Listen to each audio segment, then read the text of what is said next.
بشر المنافقين بأن لهم عذابا أليما.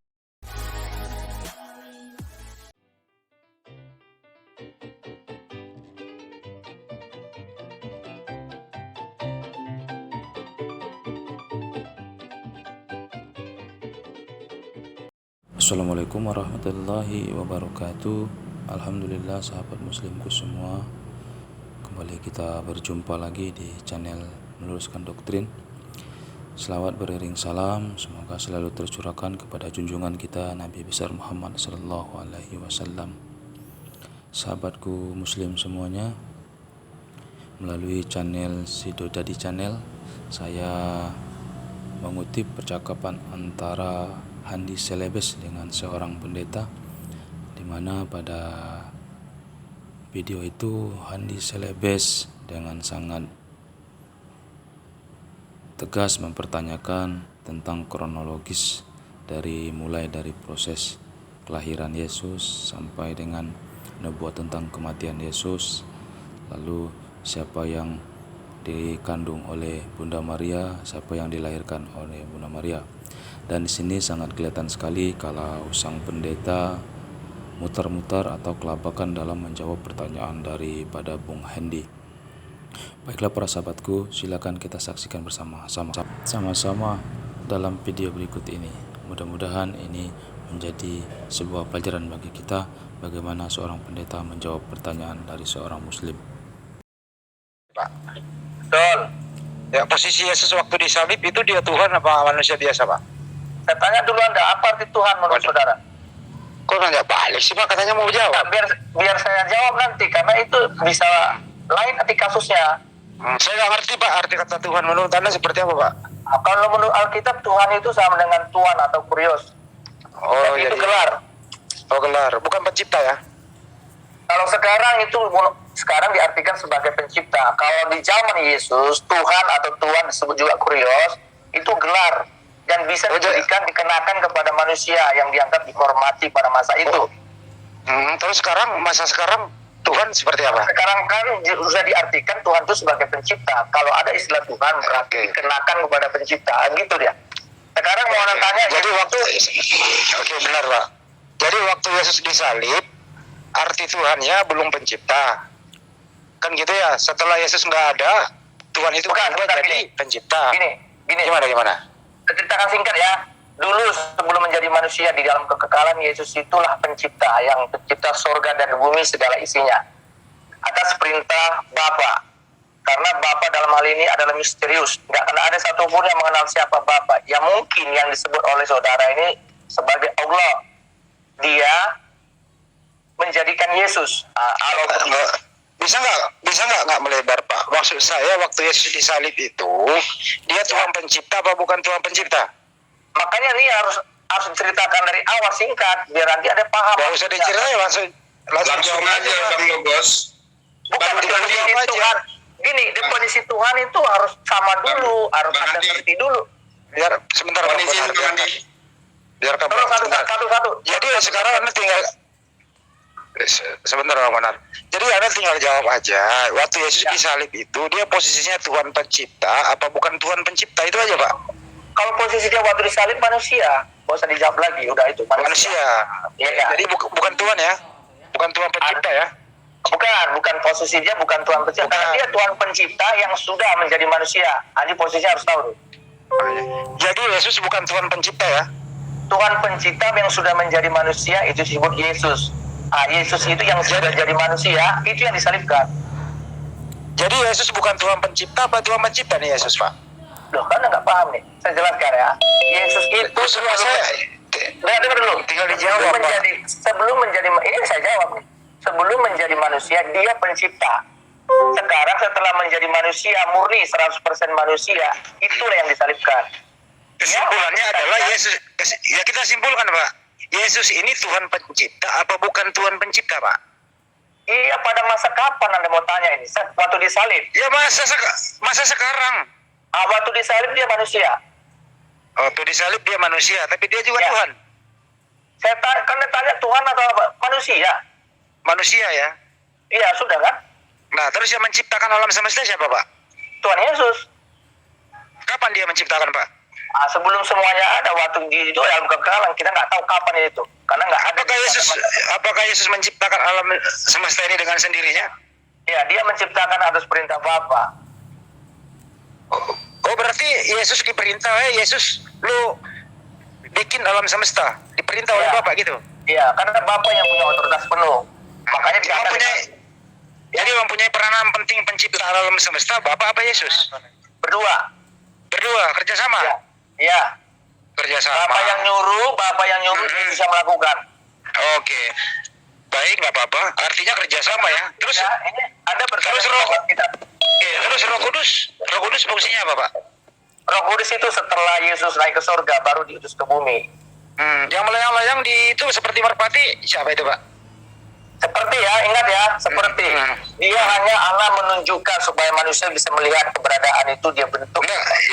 Ya seperti merpati itu Roh Kudus apa bukan, Pak? Iya, Roh Kudus.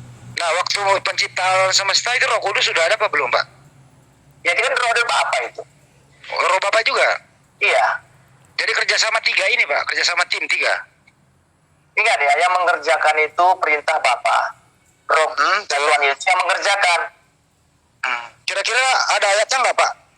Seperti gini, saya Bapak perintahkan Yesus ciptakan alam semesta. Ada ayat bertanya seperti itu. Saya rasa nanti agak sulit kalau saudara balikan dengan agama saudara, sulit nanti bertanya seperti itu. Nggak usah bicara ada tertulis, karena memang begitu gambarannya seperti itu. Tadi katanya Bapak mau berbicara. Tadi Bapak mengatakan Alkitab yang berbicara malam ini. Ya, jadi sekarang secara implisit sebenarnya, secara implisit ada. Seperti apa itu, Pak? Implisit apa itu? Yohanes implisit ya, Yohanes itu. Coba kita buka Alkitab aja. Iya, gimana, Pak? Yohanes 1 pasal 3. Segala sesuatu dijadikan oleh dia gitu. Iya. Siapa dia itu, Pak? Yesus. Jadi Bapak bukan? Dia itu bukan Bapak. Dia itu bukan Bapak, bukan Yesus. Jadi segala sesuatu di muka bumi ini dijadikan oleh Yesus gitu. Iya. Terus Bapak di mana fungsinya? Kan pemerintah, mana fungsinya? Oke, baik, pemerintah. Terus kemudian yang disalib Anda mengatakan kan manusia tuh. Yesus yang sudah menjadi manusia ya. Pencipta yang sudah menjadi manusia.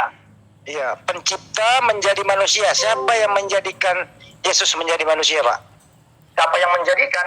Nggak ada yang menjadikan. Yesus Maha Pencipta juga kok. Dia bisa menjadi apa aja kalau dia mau. Berarti dia menciptakan dirinya sendiri dalam kandungan ibunya. Bukan gitu? Menciptakan, menjadikan dirinya. Kalau bicara di dalam kandungan, kalau dalam kandungan itu Roh Kudus. Roh Kudus tadi katanya Roh Kudus belum ada, Pak. Siapa bilang belum ada? Barusan tadi di awal, Pak. Mana ada saya bilang itu? Anda yang nggak ada, Anda yang ngarang itu. Oke, baik. Jadi sekarang yang masuk kandungan Bunda Maria apa sih, Pak? Pertanyaan RST itu. Ya, sebenarnya sih kurang apa nih pertanyaannya. Jadi nggak prinsip. Ya, nggak prinsip. Oh, banget, Pak, ini prinsipnya ada banget, ini standar, ini akarnya di sini, Pak. Ini kalau keliru semua ini. Ada, kan gini. Kalau Anda mengatakan itu pertanyaan anak SMP, Mas Andi. Oh iya, naikin dikit lah. Ya terus kemudian ini, Pak, Roh Kudus masuk. Yang masukin Roh Kudus ke dalam Bunda Maria siapa, Pak? Aduh, inilah repotnya nih kalau begitu. Nanti ya kan Anda mengatakan Roh Kudus yang masuk dalam kandungan Bunda Maria. Nah, siapa yang merintahin Roh Kudus masuk ke situ? Bapak ini, atau makanya saya ceritakan dari awal, dalam Kristen yang sebenarnya itu Allah itu ada lembaga, di dalamnya ada Bapa, Anak, dan Roh Kudus. Lembaga apa namanya, Pak? Nama kelembagaan begitu, bukan nama lembaganya Allah. Lembaga kealahan gitu. Nama kelembagaannya di Allah. Nah, ini sekretariatnya di mana, Pak? Kamu mau serius apa enggak ini? Serius ini, Pak. Standar banget ini. Enggak usah bicara tentang sekretariat, enggak ngaruh tuh. Ya namanya lembaga, Pak. Lembaga, Pak. Kelembagaan. Lembaga itu nama. Oke, baik. Terus kemudian itu gimana caranya? Ini Roh Kudus masuk ke rahim Bunda Maria. Siapa yang nyuruh dan siapa yang... Kamu tahu itu Allah Roh Kudus, dia nggak bisa dibatasi masalah kuasanya. Itu kuasa Allah. Bisa Bapak kronologisnya diceritakan sampai Bunda Maria hamil, Pak, bisa diceritakan? Baca Alkitab aja. Kamu kalau mau baca, mau tahu kronologisnya di Alkitab ada. Atau saya ngijilin Bapak? Boleh? Nggak usah, nggak apa bisa injili ya orang, saya udah terima Injil. Nah, Bapak yang nyuruh saya baca Alkitab, berarti saya injilin Bapak. Kalau Bapak nggak bisa, gimana Bunda Anda Maria disuruh bisa hamil? membaca, bukan menerangkan, baca. Kalau Anda memang tidak tahu, baca di Alkitab. Ada. Saya tahu prosesnya Bunda Maria hamil, kenapa? Ada itu percakapannya Gabriel dengan Bunda Maria. Ya, tahu ya Anda. Kenapa nanya lagi? Ya saya nanya lagi karena Anda tahu apa enggak? Loh, saya tahu lah. Coba ceritakan Pak, kronologisnya gimana? Nah, sekarang ini, kamu tahu atau enggak nih? Saya tahu, saya mau Ya uji udah, Bapak kalian- ini. Anda yang nggak tahu aja tanya sama saya, jangan yang tahu. Saya mau uji Bapak, gitu loh. Kalau menguji, ini bukan sedang ujian nih. Benar. Oke, kalau Bapak nggak tahu nggak apa-apa. Ya, sekarang gini kan, Gabriel mendatangi Bunda Maria. Bunda Maria katakan gini, bagaimana mungkin aku bisa hamil? Saya ini orang perawan, nggak pernah disentuh laki-laki lain, kan gitu. Ya, betul, ya. Nah, terus kemudian saya tanya ke Anda gitu loh. Yang dikandung Bunda Maria apa sih? Yang dikandung Bunda Maria kan udah tahu kau isinya. Kok nanya lagi sih? Siapa yang berkuasa penuh atas mengandungnya Bunda Maria? Ingat ya, saya udah samamu. Roh Kudus itu kuasa Allah. Yang bekerja di situ Roh Kudus. Oke, jadi Roh Kudus bekerja dalam kandungan Bunda Maria, betul? Betul. Terus kemudian bekerjanya itu kan 9 bulan. Terbentuk apa, Pak? Manusia kan? Emang terbentuk apa lagi? Ini pertanyaannya kayaknya agak malas saya jawabnya. Ada yang lain nggak nih? Oh, karena Anda jangan ini SD ini Pak yang nanya, ini saya SD ini. Biar Ya, standar makanya banget ini urusan. saya agak susah. Kebetulan saya nggak guru SD nih. Saya guru SMA nih. Agak susah. Ya, saya naikin, kalau begitu saya naikin ke SMA gitu ya. Ya. Ya. Terus kemudian yang dilahirkan Bunda Maria apa, Pak? Ah, itu tanya SD lagi tuh. Loh. Yang dilahirkan Bunda Maria apa, Pak? Tahu. Tuhan apa manusia, Pak? Saya tanya sama kau, kan dia lahirkan manusia ya manusia. Manusia, Yesus baik. sudah jadi manusia Bapak, di situ. Bapak pernah baca Lukas gitu? Apa kata Lukas? Lukas 2 ayat 11 pernah Bapak baca? Apa katanya? Yang lahir itu Tuhan, Bang Logo. Sebentar. Ya, saya bacain Pak. Bapak Iya. sepertinya nggak ngerti Bible gitu. Oh, ya. Pada coba, hari Pak. ini, Iya. pada hari ini Ya. telah lahir bagimu juru Ya. selamat Kristus Tuhan. Iya. Tolong yang lain di-mute dulu dong, ini siapa sih ini? Kristus Tuhan di kota Daud. Iya. Jadi lahirkan Bunda Maria Tuhan apa manusia, Pak? Saya tanya, kan saya jelaskan sama kau tadi. Tuhan itu apa arti definisinya? Kamu Iya, jangan saya jawab. tanya Anda yang berdefinisi Lukas 2 ayat 11 benar apa salah? Ya, saya tanya, Pak, Tuhan itu sebenarnya dalam pengertian Kristen itu Udah. pemilik. Ya. Sudah. Pemilik, kurios, pemilik. Lukas ayat Lukas 2. Tuhan, ya, saya tahu cerita ini. Saya tahu persis. Iya, kalau tahu Lukas 2 ayat 11 benar apa enggak? Benar. Benar. Artinya Bunda Maria melahirkan Tuhan ya? Iya. Oke. Jadi Tuhan ini pernah kecil, gitu ya? Enggak, makanya kamu pengertian Tuhan itu apa? Ya iya, sesuai Lukas saja, Pak. Iya, Mana sih yang ente dimaksud Tuhan, yang kau maksud Saya nggak punya Tuhan maksud. apa? Saya nggak punya maksud. Saya tanya Anda. Betul. Gimana sih? Kita ikutin Lukas. Iya, Bunda Maria betul. melahirkan Tuhan kan gitu loh Iya, proses. betul. Iya. Lo tahu nggak Anda itu Tuhan Anda kemana? Umur kira-kira SMP sampai SMA kemana, Pak? Oh, dia kayaknya nggak ada SMP SMA di sana. Ya umur segitu 13 sampai 29 lah. Udah ada Itu, Pak. ceritakan Lukas sampai umur 12 tahun aja tuh. Nggak ada dicerita ya, Pak? Nggak ada. Karena Berarti nggak penting, karena sejarah Kok nggak penting? nggak penting, makanya nggak ditemukan sampai sekarang. Allah itu tahu mana yang penting-penting. Karena esensi dari kekristenan itu bukan untuk itu, tapi percaya kepada Yesus sebagai keselamatan. Ya, percaya sebagai Yesus sebentar, Pak. Karena Percaya sebagai Yesus. Dengar dulu, Sebentar, Pak. tradisi Yahudi itu sebenarnya Oh, ya. mau bisa dimasukkan karena dia penggenapan nubuatan. Percaya sebagai Yesus sebagai keselamatan. Menurut Anda Yesus selamat apa enggak, Pak? Orang juru selamat kok selamat lagi kau tanya. Yakin Anda mengatakan Yesus selamat? Oh, yakin kali orang Bapa di surga yang membangkitkan dia sekarang dia di surga, dia selamat. Terus yang mati di tiang salib itu siapa? Oh, mati itu menggenapi rencana Bapa, selamat. Nah, dari itu Bapa mati. maksudmu. Itu mati itu selamat apa mati, Pak? Yang kau tanya selamat apa nih? Selamat dari pembunuhan. Oh, nggak mungkin karena dia memang dibuatkan untuk mati. Siapa yang menubuatkan dia mati? Oh, bahkan nabi-nabi Yesaya semua ada dicatat itu. Oh, jadi nabi-nabi menubuatkan Yesus mati, bukan bapaknya? Ya, bukan Yesus ya, memang Yesus diutus untuk mati. Gitu. Saya tanya Anda dulu, yang menubuatkan Yesus mati di tiang salib itu siapa? Nabi Yesaya, baca tuh Yesaya di situ. Jadi Nabi Yesaya menubuatkan Yesus mati, sesama nabi gitu. Tapi bilang dia nabi. Bro, Nabi Yesaya menubuatkan Yesus mati, betul? Ya, akan datang nanti itu, akan datang juru selamat itu yang akan mati. Dari mana Nabi Yesaya mengetahui itu? Oh, dari Bapa lah.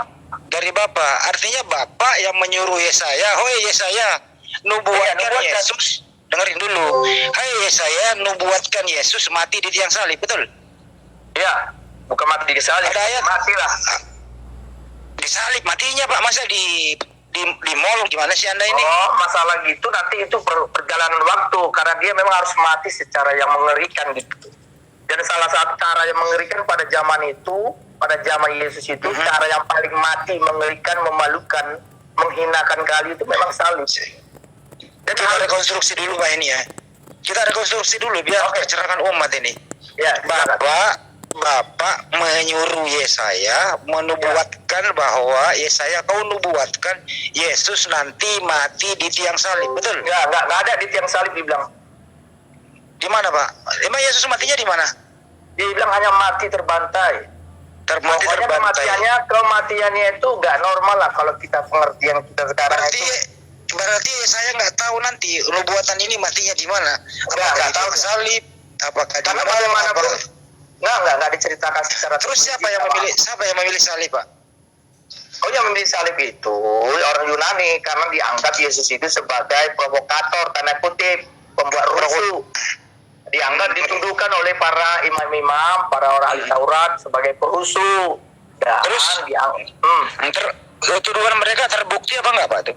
Oh, nggak terbukti, makanya Yesus itu memang harus mati secara. Kalau nggak terbukti kenapa dieksekusi? Kalau nggak terbukti Pak, bukannya harusnya Ya, bebas? tanya siapa siapa si Pilatus itu tanya. Entar dulu. Iya, silakan. Iya. Pilatus tahu dia nggak bersalah. Pilatus tahu nggak bersalah. Menurut Anda ini logis? Ini logis apa enggak Pak? Apa tuh? Ini logis? Orang tidak bersalah dibunuh, logis apa enggak Pak? Oh, jelas, makanya dikatakan Yesus itu menjadi yang menanggung semua kesalahan manusia. Dia nggak bersalah, tapi memang dia diarahkan oleh Bapa harus mati seperti itu, mati sebagai orang benar. Pak, pantaskah seseorang dihukum mati tapi tidak bersalah? Oh, bagi Allah itu harus terjadi. Kalau ada penilaian manusia, penilaian manusia jelas sebagai manusia kita memang nggak pantas. Tapi bagi Allah begitu jalan ceritanya. Jadi Allah Anda di Bible itu mempantas-pantaskan seseorang. Bukan mempantaskan, dia Allah Maha Kuasa, dia punya rencana. Iya. Apa saja dibuatnya terserah dia. Iya, Allah yang ada Dia nggak mempantas-pantaskan. Tunggu, Anda jangan buat statement yang aneh. Allah tidak pernah mempantas-pantaskan. Dia berkuasa. Mau dia buat bagaimanapun. Oke, saya ulang. Pantaskah Yesus mati di tiang salib tidak berdosa? Sebagai kita manusia menilai nggak pantas. Nggak pantas. Terus yang pantas, siapa yang menilai pantas? Ya biar Allah itu menilai Yesus itu pantasnya mati. Ya itu artinya tadi Allah mempantaskan Yesus mati tidak bersalah. Benar toh? Gimana? Oke, Bang Logos. Jadi saya benar ya. Dulu saya Katolik dan kemudian sekarang saya alhamdulillah udah Muslim gitu. Iya, ada beberapa hal yang mungkin perlu disampaikan gitu ya. Yang pertama di 1 Korintus. Demikianlah sahabat muslimku semua, sudah kita saksikan bersama di mana sebuah pertanyaan yang diajukan oleh Brother Handi, yang mana pada pertanyaan ini pendeta nampak sekali gelagapan dan bingung untuk menjawab setiap pertanyaan yang diajukan oleh saudara Handi Slebes. Dan Handi Slebes pun dengan sangat cekatannya memberikan pertanyaan dari jawaban-jawaban yang telah dijawab oleh sang pendeta. Baik sahabat muslimku semua, demikianlah yang dapat saya sajikan, mudah-mudahan bermanfaat. Saya akhiri dengan wabillahi taufiq wal hidayah. Wassalamualaikum warahmatullahi wabarakatuh.